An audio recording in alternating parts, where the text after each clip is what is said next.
Olá, seja muito bem-vindo. Esse é o seu Garagem V12, programa do Ministério de Homens da Igreja Batista Memorial, programa em que toda segunda nós teremos aqui o nosso papo de primeira. Hoje eu me peguei fazendo uma coisa que eu identifiquei que é exatamente o conceito que nós queremos dividir aqui no Garagem. Eu fui até o meu carro, que está na garagem, e acabei lubrificando algumas partes móveis, espanei a saída de ar, aproveitei para higienizar também o sistema de ar e acabei calibrando, verificando a calibragem dos pneus. É exatamente isso que nós queremos trazer aqui. Pequenos ajustes, momentos de adequar alguns conceitos, pequenos momentos de algumas adequações que nós fazemos na garagem. Por que eu fiz isso? Porque eu quero deixar o meu carro preparado para quando eu puder sair, ele já está pronto, eu não quero perder tempo. E é exatamente isso que nós faremos aqui. Nos preparar, nos deixar prontos para quando tudo isso passar, nós sejamos mais fortalecidos e prontos para enfrentar o que o mundo traz para a gente. No nosso primeiro programa, nós tivemos aproximadamente 200 pessoas participando conosco durante a transmissão.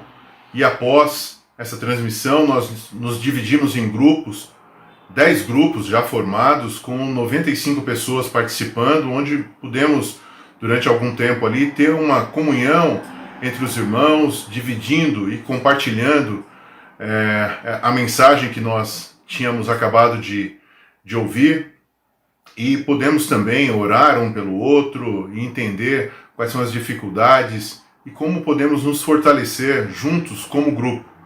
Se você quiser fazer parte de um desses grupos também, mande um e-mail para nós no homens@ibmemorial.org.br e na semana que vem você já fará parte de um grupo também e poderá compartilhar desse momento conosco. Bom, na noite de hoje nós teremos o louvor do Alexandre Bizetti, que é ministro de louvor da Igreja Batista Memorial de São Paulo. E teremos também a palavra do pastor Zé Bruno, que é pastor da Casa da Rocha, ali no Ipiranga, já esteve conosco algumas vezes, é sempre muito bom tê-lo conosco. E hoje ele traz alguma informação sobre a vida de Davi e como lidar com a incerteza, tal como estamos vivendo agora. Então, aproveite esse momento e daqui a pouco a gente volta para falar um pouco mais sobre o nosso processamento em grupo.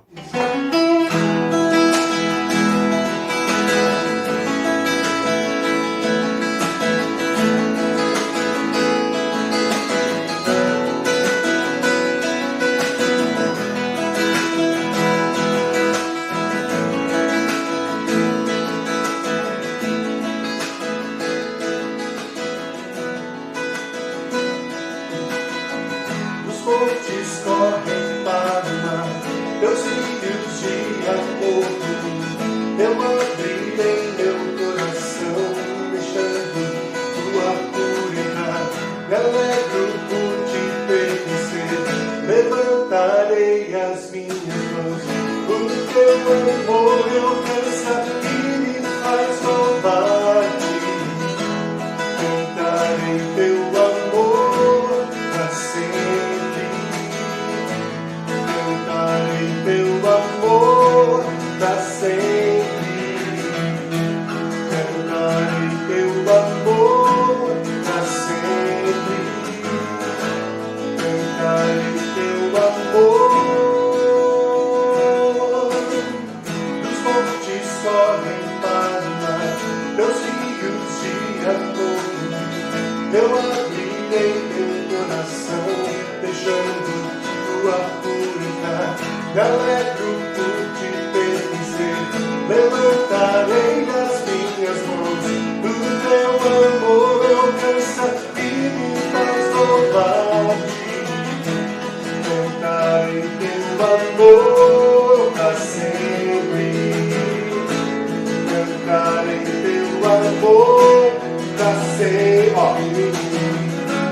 coração exultar. Com alegria eu canto, o mundo conhecer a ti. Ele se encherá com a tua alegria. Cantarei teu amor pra sempre. Cantarei teu amor pra sempre. Cantarei teu amor pra sempre. Cantarei teu amor.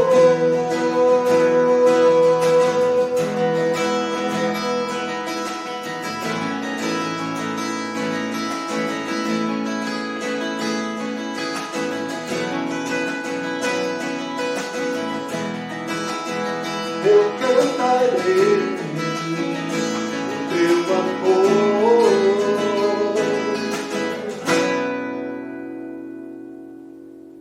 Olá pessoal da Garagem V12, prazer estar junto com vocês aqui de novo. Já estivemos juntos aí na igreja, agora virtualmente. Espero que Deus nos abençoe e seja uma reflexão importante e relevante para os dias de hoje. Muito obrigado mais uma vez a todo o pessoal da Batista Memorial. Muito obrigado pelo carinho, pelo convite, pela maneira sempre amigável, prazerosa que tem de me receber e de me convidar, e para mim é sempre um prazer. Eu queria ler com você um trecho da vida de Davi, capítulo 22 de 1 Samuel, que diz assim: Davi retirou-se dali e se refugiou na caverna de Adulão. Quando ouviram isso, seus irmãos e toda a casa de seu pai desceram para ali ter com ele. Ajuntaram-se a ele todos os homens que se achavam em aperto, e todo homem endividado, e todos os amargurados de espírito, e ele se fez chefe deles. E eram com ele uns 400 homens. Dali passou Davi a Mispa de Moabe, e disse ao seu rei: Deixe estar meu pai e minha mãe convosco, até que eu saiba o que Deus há de fazer de mim. Trouxe-os perante o rei de Moabe, e com este moraram por todo o tempo que Davi esteve nesse lugar seguro. Porém o profeta Gade disse a Davi: Não fiques nesse lugar seguro, vai e entra na terra de Judá. E então Davi saiu e foi para o bosque de Herete. A história de Davi, desde que ele foi ungido por Samuel na casa do seu pai Jessé, aí ele vence o gigante Golias com aquela pedrada certeira, né? Depois ele é abraçado pelo rei Saul e levado para morar com o rei, né? Acaba se tornando genro do rei, né?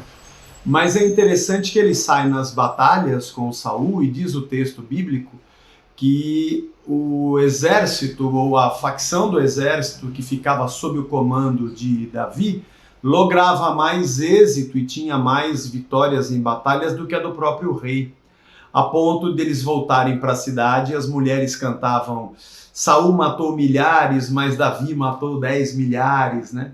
E o rei começou a ficar furioso pelo amor da nação a Davi. E se você acompanhar o texto bíblico, Saul tenta matar Davi. 2 vezes assim, cara a cara, ele teve chance. Diz a Bíblia que um espírito maligno se apoderava de Saul e ele vinha com a lança e tentava matar Davi. Davi, que era seu genro, ao mesmo tempo amigo de coração e alma do seu filho Jonatas, mas Davi tem que fugir dali, ele tem que fugir da sua própria terra. Alguém que é ungido dentro de casa, segundo o mandato de Deus, e de repente vê o seu nome crescer na terra, vence Golias, vai parar no palácio, se torna genro do rei, sai para as batalhas, o povo o reconhece, de repente tenta ser assassinado, corre o risco de ser assassinado pelo seu próprio sogro, pelo rei de Israel, que era um homem ungido por Deus, ou pelo menos deveria se comportar como tal, e é obrigado a ir para uma caverna. É quando chegamos a esse trecho, a caverna de Adulão. Cerca de 400 homens endividados, amargurados, gente que não tinha lugar na sociedade, gente abandonada, gente que não deu certo, alguns falidos, outros colocados para fora de casa. A verdade é que tinha ali uns malucos e se juntaram com Davi, e Davi se tornou o chefe deles, diz a palavra. E ao longo da história a gente percebe depois, mais à frente, que esse se tornou um exército dos valentes de Davi. Os inválidos que não valiam nada começam a ter valor. Mas diz também esse texto que os seus irmãos, seu pai, sua mãe, vão para Adulão, com certeza preocupados. Preocupados porque se tentam matar Davi e não o encontram, vão atrás da família, pode ser. A verdade é que Davi está numa caverna com um monte de gente indesejada na sociedade e daqui a pouco chega o pai, a mãe, os irmãos, ele fala: o que vocês estão fazendo aqui? A gente tem que ficar com você, ué. E acho que na cabeça de Davi ele pensou assim: mas rapaz, nem eu sei o que eu vou fazer de mim. E aí então ele não quer que seus pais fiquem naquela caverna e ele vai a uma cidade chamada Mispa. A palavra Mispa significa torre de vigia. Torre de vigia era o local alto na muralha de uma cidade ou num ponto estratégico onde um vigia ficava observando o movimento fora da cidade. Se havia movimento de exércitos, de inimigo, e como um atalaia, como alguém que prenuncia e anuncia o perigo, ele avisaria rapidamente a cidade. A torre de vigia era um lugar de observação.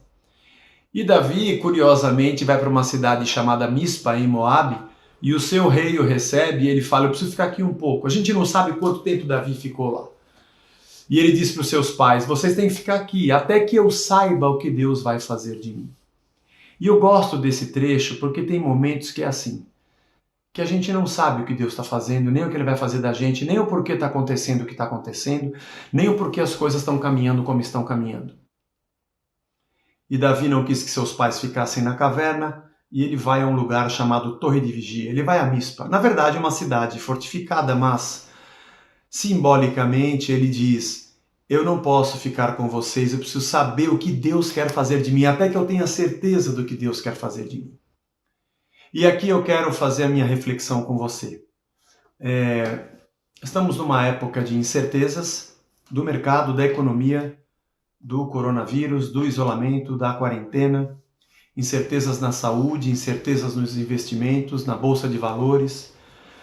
Isso nos afeta, a incerteza dos empresários que têm muitos funcionários, dos empregados que precisam receber, incerteza das equipes médicas que não sabem se darão conta, nem do governo se vai conseguir fazer frente.